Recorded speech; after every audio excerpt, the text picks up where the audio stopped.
নবী চলে গেছেন, ওনার মুআজিজা শেষ হয়ে গেছে।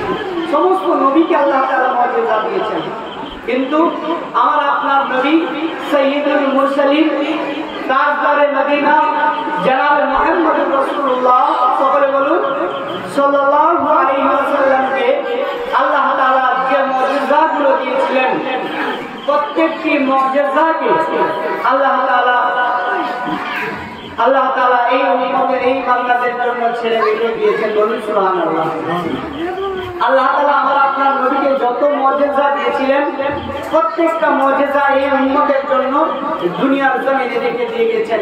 এই উম্মত যদি নবীর আদর্শ নবীর জীবনী অনুযায়ী যদি চলে, আল্লাহর হুকুম মোতাবেক যদি চলে, তাহলে সেই মুআজিজা এই উম্মতের মাধ্যমে আল্লাহ সংগঠিত করবে। বলুন সুবহানাল্লাহ। আপনারা ওলি আউলিয়াদের ঘটনা পড়েছেন, আল্লাহ ওয়ালাদের ঘটনা পড়েছেন। ওনাদের দ্বারা যে অলৌকিক ঘটনাগুলো প্রকাশিত হয়, সেগুলোকে বলা হয়, সেগুলো মুআজিজা না, সেগুলো হচ্ছে অলৌকিক ঘটনা বা তাদের কেরামত বলা হয়। তাদের কি বলা হয়? ওলি আউলিয়াদের দ্বারা যে সমস্ত জিনিসগুলো প্রকাশিত হয়, সেগুলোকে বলা হয় কেরামত। ওলিদের দ্বারা যে ভালো কাজ বা আশ্চর্য কাজগুলো আপনারা শুনেছেন, অনেক ওলিদের ঘটনা। তাই সম্মানিত দিনদার ইমানদার বাবাজিরা, আপনারা চলে আসুন, এই সভায় বক্তব্য রাখবেন পশ্চিম বাংলার আলোড়ন সৃষ্টিকারী সুদূর মুর্শিদাবাদ থেকে তাশরীফ নিয়ে আসছেন জনাব মাওলানা আব্দুল মুতালিব সাহেব। খুব চমৎকার আলোচনা করেন। আপনারা নিজেদের জরুরত থেকে ফারিগ হয়ে চলে আসুন। উনি আর কিছুক্ষণ পরে আপনাদের সম্মুখে বক্তব্য রাখবেন। এছাড়া আজকে বক্তব্য রাখবেন আপনাদের এই এলাকার সুনামধন্য আলেমের দিন, পশ্চিম বাংলার বিভিন্ন প্রান্তে উনি কেরাত সহ ওয়াজ করতে যান, জনাব কারি আনাস সাহেব আজকে এই সভার সভাপতি সাহেব এবং আপনাদের এলাকার বিশিষ্ট আলেমের দিন, উনিও আপনাদের সম্মুখে অমূল্য বক্তব্য রাখবেন। তাই বন্ধুরা, আমার আল্লাহ বাবাজিরা, আমার মমতাময় মা ও বোনেরা, আপনারা পবিত্র মজলিসে চলে আসুন। এই মজলিসকে সাফল্যমণ্ডিত করা আমার আপনার প্রত্যেকের দায়িত্ব এবং কর্তব্য। সকলে একবার দরুদে পাঠ করুন। আল্লাহুম্মা সাল্লি আলা সাইয়্যিদিনা মাওলানা মুহাম্মদ ওয়া আলা আলি সাইয়্যিদিনা মাওলানা মুহাম্মদ। আচ্ছা, আপনাদেরকে জিজ্ঞেস করি, আল্লাহ তাআলা আমার নবীকে যত মুআজিজা দিয়েছিলেন, সব মুআজিজা থেকে সর্ববৃহৎ মুআজিজা কি ছিল? বলুন, সব থেকে বড় মুআজিজা কি ছিল? পবিত্র আল কোরআন। সব থেকে বৃহৎ মুআজিজা হচ্ছে পবিত্র কোরআন। সেই কোরআনের তিলাওয়াতের মাধ্যমে আজকের এই সভা কি হয়েছে না শুরুয়াত হয়েছে। নাম শরীফের মাধ্যমে এই সভা শুরুয়াত হয়েছে। তার সর্ববৃহৎ মুআজিজার নাম কি বললাম? কোরআন। এই কোরআন মুআজিজা কি আপনারা জানেন?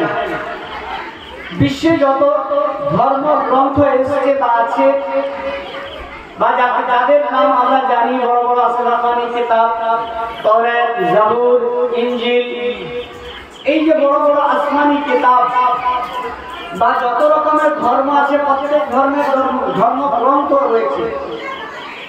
যেমন আমাদের দেশের সংবিধান রয়েছে, সেই রকম প্রত্যেক ধর্মের ধর্মগ্রন্থ রয়েছে। আমাদের ইসলাম ধর্মের ধর্মগ্রন্থের নাম কি বলুন? আপনারা কি চাচিরা বা ভাবিরা কি বলতে নিষেধ করে পাঠিয়েছেন এটা আপনাদের? বলুন, একটু কথা বলুন। বললে আপনারও স্বভাব হবে, শুনলেও স্বভাব। যখন আপনি কথাটাকে রিপিট করবেন, আরো স্বভাবের বেশি অধিকার হবে।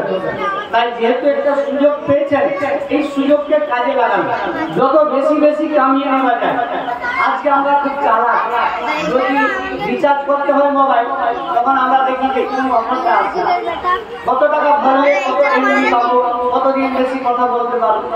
এই যে আমরা রিয়াজুল জান্নাতে এসেছি, এই জান্নাতের বাগান থেকে যত বেশি বেশি আমরা কামিয়ে নিয়ে যেতে পারবো সেটার চেষ্টা করতে হবে। যখনই বক্তা বলবে সুবহানাল্লাহ বলুন, বলার আগেই আপনারা বলে ফেলবেন সুবহানাল্লাহ, আলহামদুলিল্লাহ বলার প্রয়োজন হবে না। যখনই ভালো কোনো কথা হবে তখন সুবহানাল্লাহ, আলহামদুলিল্লাহ, মাশাআল্লাহ এইরকম শব্দগুলো বললে আপনাদের সওয়াব আরো বৃদ্ধি হবে। তাই সম্মানিত উপস্থিতি, তাহলে পবিত্র আল কোরআন হচ্ছে সর্ববৃহৎ মুজিজা। এই মুজিজার কথা এই জন্য বললাম যে যত ধর্মগ্রন্থ রয়েছে সর্ব ধর্মগ্রন্থের হাফেজ আপনি খুঁজে পাবেন না, পাবেন? আমাদের পবিত্র আল কোরআনের মুজিজা হচ্ছে এত। আমি গত কয়েকদিন আগে মোবাইলে দেখছিলাম 9 বছরের ছেলে কয়েক মাসে হাফেজ হয়েছে। সুবহানাল্লাহ বলুন, বাড়িতে যে বলবেন নাকি সুবহানাল্লাহ। পবিত্র আল কোরআনের মুজিজা, 9 বছরের বাচ্চা মুকাম্মাল কোরআনকে সিনায় জব করেছে, বন্দী করেছে, সিনার মধ্যে বসিয়ে নিয়েছে। বলুন সুবহানাল্লাহ। এটা হচ্ছে কোরআনের কি মুজিজা। আপনি অন্য কোনো ধর্মগ্রন্থের হাফেজ পাবেন না, শুধু পবিত্র কোরআন ছাড়া। এই মুহূর্তে পবিত্র কোরআনের হাফেজ সারা পৃথিবীর সংখ্যা কত? অসংখ্য হাফেজ রয়েছে। গত কয়েকদিন আগে সোশ্যাল মিডিয়ায় দেখছিলাম একটা দেশে কয়েক হাজার হাফেজ একসঙ্গে তারা হাফেজ হয়েছে। তাদেরকে সরকারি ভাবে তাদের দেশের পক্ষ থেকে সংবর্ধনা দেওয়া হয়েছে। বলেন সুবহানাল্লাহ। তাহলে এই পবিত্র আল কোরআনের মুজিজা এটা বললাম।